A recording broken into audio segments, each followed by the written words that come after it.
Boston woke up surrounded. In April 1775, the roads leading into the city filled with men who had not planned to become soldiers. They came from farms, ports, inland towns. They came with muskets that mismatched their powder. Some brought food, some brought nothing but anger. What had begun as a British march to seize colonial arms at Concord had ended with the King's army trapped at the edge of the continent's most restless city. By nightfall, after Lexington and Concord, Boston was no longer a capital. It was a peninsula under watch. The geography made it possible.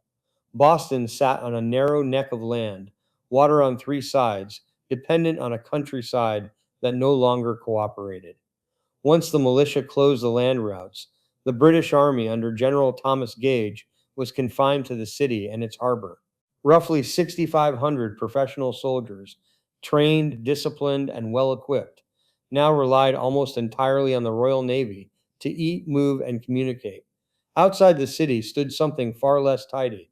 Thousands of provincial militiamen ringed Boston in loose camps, nominally under the authority of General Artemas Ward. They were not an army in the modern sense.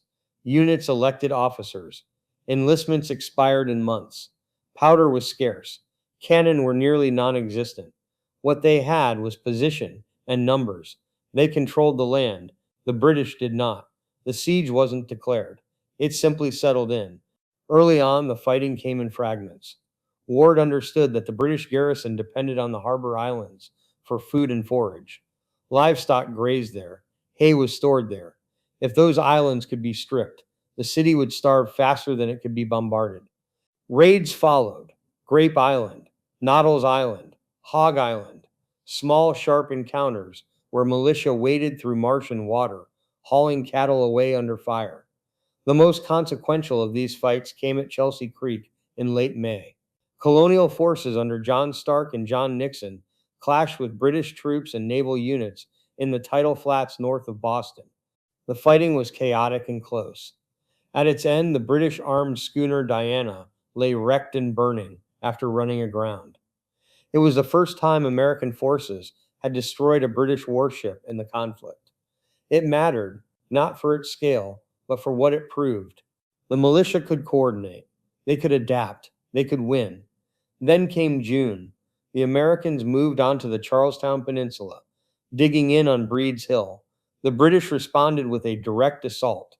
The Battle of Bunker Hill was fought in heat and smoke, under naval guns, with men firing until powder ran out and bayonets decided the rest. A private named Peter Brown remembered British fire so heavy it pinned them down until redcoats were almost on top of the works. He remembered artillery officers abandoning their guns. He remembered running half a mile while shot flew like hail.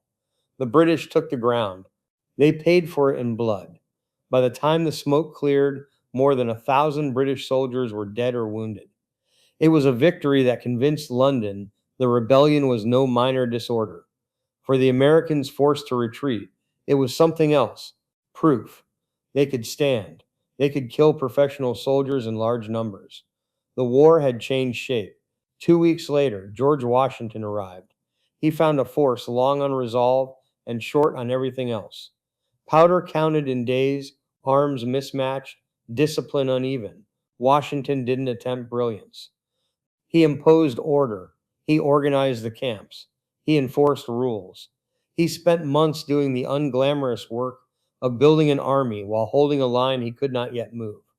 The siege dragged into winter. Boston inside the lines grew crowded and sick. Patriots left if they could. Loyalists arrived if they dared. Smallpox spread through packed streets and barracks. The disease killed quietly and relentlessly. Washington understood the danger better than most. After hesitation and controversy, he ordered mass inoculation of the Continental Army. It was a public health decision as much as a military one, and it likely saved the army from collapse before it ever marched. Outside the city, Washington waited for artillery he did not have. Henry Knox went to fetch it. Knox was a bookseller turned artillerist, with no formal training and an unusual capacity for solving problems that seemed insoluble. His assignment was simple to describe and nearly impossible to execute. Bring the heavy guns from Fort Ticonderoga to Boston. The distance was roughly 300 miles. The weight approached 60 tons. Winter had set in. Knox used the season instead of fighting it. He built sleds. He moved cannon over frozen rivers and snowbound roads. Teams broke through ice. Oxen died. Guns were recovered from water and hauled forward again. By January 1776, the artillery began arriving outside Boston, piece by piece. The contrast with Benedict Arnold's simultaneous march to Quebec could not have been sharper. Arnold moved men through wilderness with boats that failed and supplies that vanished.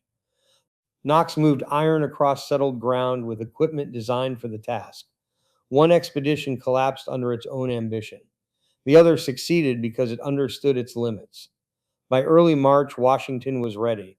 On the night of March 4th, American forces moved onto Dorchester Heights, south of the city. The ground was frozen solid. Digging was impossible. Instead, prefabricated fortifications were hauled into place by hundreds of wagons. By morning, the British looked out from Boston and saw cannon above them. The position dominated the city and the harbor. Any ship that stayed would be sunk. Any assault would repeat Bunker Hill, with worse odds. General William Howe considered an attack. Weather intervened, then judgment did. The position could not be held. Boston was lost. The evacuation began quietly. On March 17th, British troops boarded ships. Thousands of civilians went with them. Loyalists who had cast their fate with the crown knew what waited if they stayed: confiscation, retaliation, silence at best. For the Americans, the victory was immediate and profound. Boston was free. New England was secure. Washington was proven.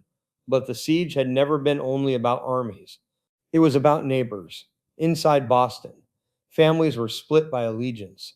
Outside, communities were divided by suspicion. Loyalists weren't a single class or creed.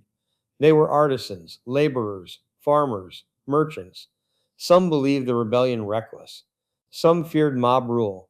Some simply remained loyal because that was the world they had always known. Neutrality did not survive long. Silence itself became suspect. Committees demanded oaths. Refusal carried consequences. Property was seized. Names were published. Violence followed. Loyalists fled toward British lines, not out of affection for redcoats, but out of fear of their own towns. African Americans made their own calculations. The British promised freedom to those who escaped rebel masters and served the crown. Thousands took the offer. They worked as laborers, guides, soldiers. For them, the war was not about representation or charters. It was about leaving bondage behind. The personal cost of division shows up most clearly in letters. William Tudor, a patriot officer and lawyer, wrote to Delia Jarvis, a loyalist woman trapped inside Boston. They used pseudonyms. They argued politics carefully. They argued love desperately. Tudor urged her to leave. She would not abandon her family. Their correspondence survived the war. Many relationships did not. When the British sailed, they took the loyalist population with them. Some went to Nova Scotia, some to England. Few returned. Their property was gone. Their claims were reduced to paperwork and years of petitioning. Compensation, when it came, rarely matched loss. Exile was permanent. The siege ended without a treaty, without surrender papers, without ceremony. It ended because one side could no longer remain. Its effects lasted. The Continental Army emerged, hardened and organized. Washington learned patience and restraint. Congress learned the value of logistics and disease control. The colonies learned that independence was no longer theoretical. It was already being enforced by canon and consequence. Boston marked the point where protest became war and where reconciliation quietly died. It showed what endurance could accomplish and what division would cost.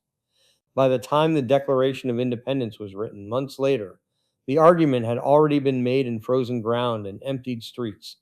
The war did not begin at Boston, but it became unavoidable there. So they tell me I need to ask you to like and subscribe. So please do. Also, consider grabbing a copy of my book, An Unfinished Republic. It is available on Amazon in paperback and on Kindle. The link is in the description.